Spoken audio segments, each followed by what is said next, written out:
नमस्कार साथियों, आज के इस एपिसोड में आप सभी का बहुत बहुत स्वागत है। आज के इस एपिसोड में चर्चा करने जा रहे हैं कि ब्रजभूषण शरण सिंह कौन हैं, जिन पर कुश्ती के कई दिग्गज खिलाड़ियों ने शोषण का आरोप लगाया है। दिल्ली के जंतर मंतर पर भारतीय कुश्ती के कई दिग्गज पहलवान बुधवार को विरोध प्रदर्शन कर रहे हैं।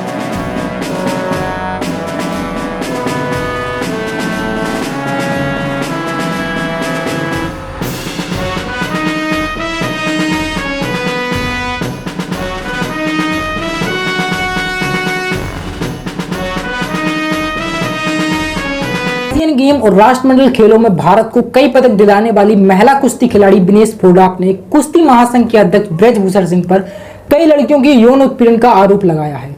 वहीं विनेश ने कहा कि भारतीय कुश्ती महासंघ के प्रेसिडेंट ने कई लड़कियों का यौन उत्पीड़न किया है। उन्होंने ये भी कहा कि वे हमारी निजी जिंदगी में दखल देते हैं, उन्हें परेशान करते हैं, वे हमारा शोषण कर रहे हैं। जब हम ओलंपिक खेलने जाते हैं ना तो हमारे पास कोई फिजियो होता है ना कोई कोच। जब हमने अपनी आवाज उठाई तो उन्होंने हमें धमकाना शुरू कर दिया।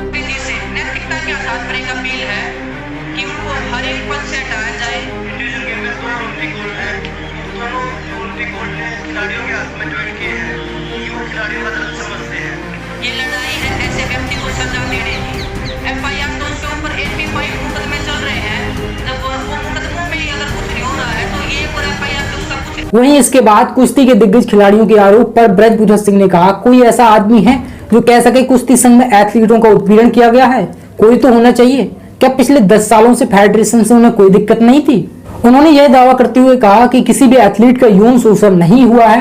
ये भी कहा कि अगर ये आरोप सच साबित होता है तो वह फांसी पर लटकने के लिए तैयार हो। एक बार फिर से आपसे वही सवाल लूंगा। सर ये बताइए कि जो FIR हुई है उस होने वाली या होगी जो उस पर आप क्या कहेंगे, क्या कहने वाले हैं? मैं न्यायपालिका के निर्णय से संतुष्ट हूँ। सर जो वहाँ पर रेसलर्स हैं वो लगातार आपके खिलाफ प्रदर्शन कर रहे हैं। मैं न्यायपालिका के निर्णय से संतुष्ट हूँ, पुलिस के कार्यप्रणाली से संतुष्ट हूँ। इंतजार कीजिए। इस मामले में खेल मंत्रालय ने भारतीय कुश्ती महासंघ से स्पष्टीकरण मांगा है। मंत्रालय ने कुश्ती महासंघ को 72 घंटों के भीतर जवाब देने का निर्देश दिया है। इस बीच रेशनल दिव्या काकरन ने ट्वीट कर कहा, माननीय कुश्ती संघ के अध्यक्ष श्री ब्रजभूषण सिंह पर लगे आरोप गलत हैं। हालांकि एशियन और कॉमनवेल्थ गेम में मेडल जीतने वाली और अर्जुन अवार्ड से सम्मानित काकरन पहले सरकार से खिलाड़ियों की मदद और सुविधा न मिलने से लेकर मुखर रही थी। लेकिन आगे बढ़ने से पहले ये जान लेना जरूरी होगा कि आखिर ब्रजभूषण शरण सिंह कौन है जो आजकल इतनी सुर्खियों में चल रहे हैं। तो मैं बता दूं कि ब्रजभूषण शरण सिंह वो हैं जिनकी गिनती दबंग नेताओं में होती है। ये उत्तर प्रदेश के गोंडा के रहने वाले हैं। वो केसरगंज लोकसभा निर्वाचन क्षेत्र से भारतीय जनता पार्टी के सांसद हैं। ये छात्र जीवन से ही राजनीतिक तौर पर बेहद सक्रिय रहे हैं। ब्रजभूषण शरण सिंह का युवा जीवन अयोध्या के अखाड़े में गुजरा। पहलवान के तौर पर वे खुद को शक्तिशाली कहते हैं। कॉलेज के दौर में ही वे छात्र संघ के अध्यक्ष चुने गए और यहाँ से शुरू हुआ उनका सक्रिय राजनीतिक जीवन। 1991 में पहली बार लोकसभा के लिए चुने जाने वाले ब्रजभूषण सिंह 1999, 2004, 2009, 2014 और 2019 में लोकसभा के लिए चुने गए। कुल मिलाकर वे 6 बार लोकसभा के लिए चुने गए।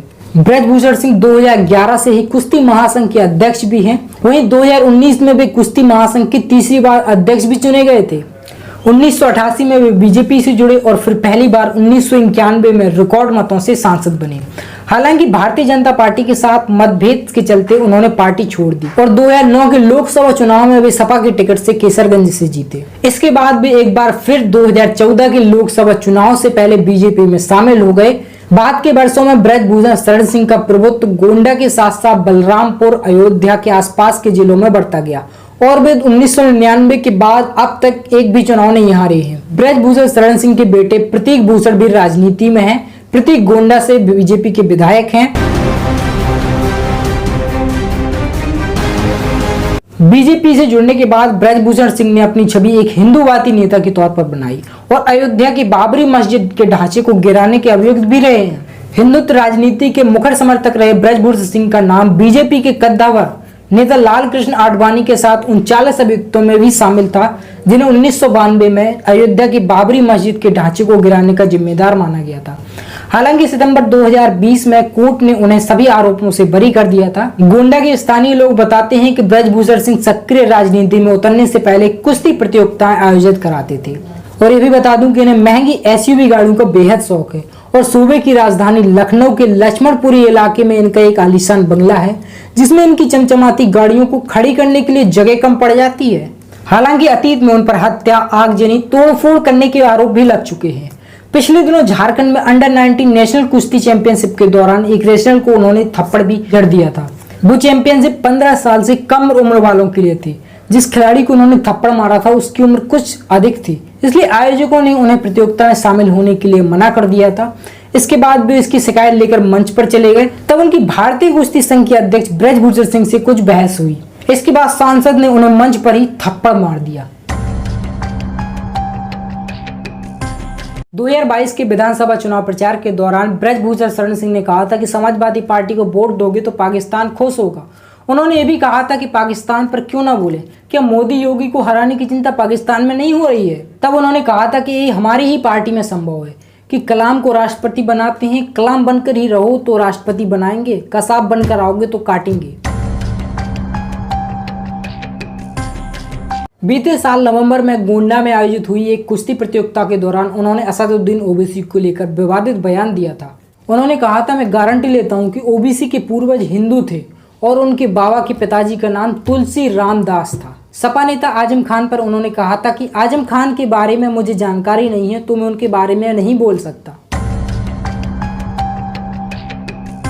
तब ओवैसी के पार्टी के प्रवक्ता मोहम्मद फरहान ने कहा था, ब्रजभूषण शरण सिंह अपना मानसिक संतुलन खो चुके हैं। दिमागी संतुलन खोने की वजह से ओवैसी के पूर्वजों को हिंदू बताने पर तुले हुए हैं। बीजेपी को उनका किसी अच्छे अस्पताल में इलाज करवाना चाहिए। अगर बीजेपी इलाज नहीं कराएगी तो हैदराबाद में ओवैसी के अस्पताल में ब्रजभूषण सिंह का मुफ्त में इलाज कराया जाएगा। वहीं कुछ दिन पहले ब्रजभूषण सिंह ने राहुल गांधी और बिलावल भुट्टो को एक ही नस्ल का बताया था। तब उन्होंने कहा था कि पता नहीं कैसे इधर उधर हो गए। ब्रजभूषण सिंह योग गुरु रामदेव पर अपने बयान को लेकर भी सुर्खियों में रहे हैं। उन्होंने पतंजलि पर नकली घी बेचने का आरोप लगाया था। तब पतंजलि ने उन्हें लीगल नोटिस भेजकर माफी मांगने को कहा था, लेकिन सांसद ने माफी नहीं मांगी थी। इसके बाद पतंजलि की ओर से उन्हें दोबारा नोटिस भेजा गया तो वो विफल पड़ी। उन्होंने कहा, जिस महर्षि पतंजलि के नाम का उपयोग किया जा रहा है उनकी जन्मभूमि उपेक्षा की शिकार है। वे बोले कि अगर महर्षि पतंजलि के नाम का दुरुपयोग बंद नहीं हुआ तो वे इसके लेकर देशव्यापी आंदोलन करेंगे।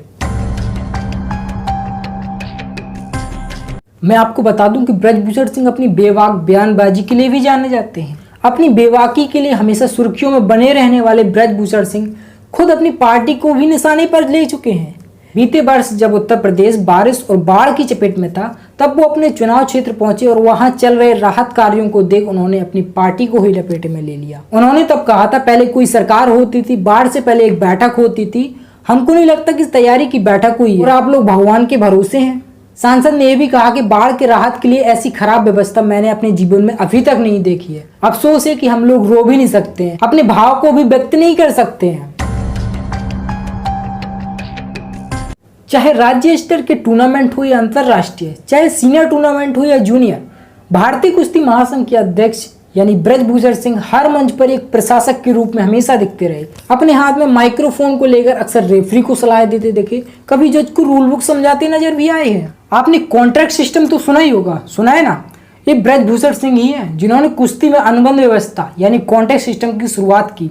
2018 में लागू की गई इस व्यवस्था के तहत खिलाड़ियों को अलग अलग ग्रेड में रखते हुए 1 साल का अनुबंध दिया जाता है। इस व्यवस्था के तहत ग्रेड ए के खिलाड़ियों को 30 लाख, ग्रेड बी के खिलाड़ियों को 20 लाख, ग्रेड सी के पहलवानों को 10 लाख और ग्रेड डी के पहलवानों को 10 लाख रुपए देने का प्रावधान किया गया है। पहली बार जब ये व्यवस्था लागू की गई तब ग्रेड ए में बजरंग पुनिया, विनेश फोगाट और पूजा ढांडा को रखा गया। वहीं ग्रेड बी में सुशील कुमार और साक्षी मलिक को, जबकि ग्रेड सी में रितु फोगाट और दिव्या काकरान जैसी खिलाड़ियों को रखा गया था। ब्रजभूषण सिंह बहराइच, गोंडा, बलरामपुर, अयोध्या और श्रावस्ती के 50 से अधिक शिक्षा संस्थानों से जुड़े हुए हैं। ब्रजभूषण सिंह को राजनीतिक करियर के दौरान मंत्री ना बनने की कसक है। वहीं बीते साल एक कार्यक्रम के दौरान उनका एक दर्द झलक गया था। उन्होंने कहा था कि हमको मंत्री बनना लिखा ही नहीं है, मेरे हाथ में रेखा ही नहीं है, वो तो केवल शास्त्री जी के लिए है। दरअसल सांसद ब्रजभूषण के गांव में रमावती शास्त्री बीजेपी के वरिष्ठ नेता हैं और वे 2 बार कैबिनेट मिनिस्टर यानी कैबिनेट मंत्री भी रह चुके हैं। तो ये था आज का अपना एपिसोड। आपको कैसा लगा कमेंट में जरूर बताइएगा और अगर आपको कोई भी बात आपत्तिजनक लगती है तो इसे और किसी भी मुद्दे से जोड़ने का प्रयास बिल्कुल भी मत करिएगा। और अपने दोस्तों के साथ शेयर करिएगा आपको पसंद आता है तो। और ऐसे ही और एपिसोड देखने के लिए हमारे चैनल को सब्सक्राइब जरूर करिएगा। मिलते हैं नेक्स्ट एपिसोड में, तब तक के लिए जय हिंद, वंदे मातरम।